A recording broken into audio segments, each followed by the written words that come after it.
রাসূল সাল্লাল্লাহু আলাইহি ওয়াসাল্লাম সাহাবাদেরকে নিয়ে একবার বসা, হঠাৎ করে এক সাহাবী এসে বললেন, ইয়া রাসূলুল্লাহ, আমি তো শেষ।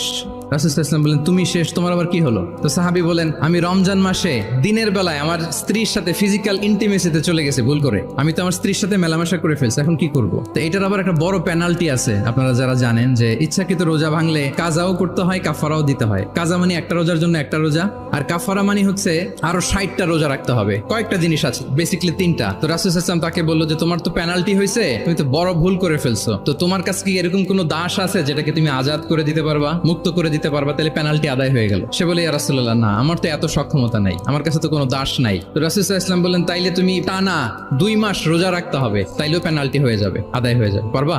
সে বলে, ইয়া রাসূলুল্লাহ, 2 মাস রোজা রাখা তো এটা কঠিন হয়ে যায়, ইটস নট এ জোক, টানা 60 দিন কি করে রোজা রাখে? তো রাসূল সাল্লাল্লাহু আলাইহি ওয়াসাল্লাম বললেন, এটাও পারবো না, তাহলে 60 জন মিসকিনকে খাবার খাইয়ে দিতে হবে, এজ এ পেনাল্টি, বড় অন্যায় করে ফেলছো, 60 জন মিসকিনকে খাবার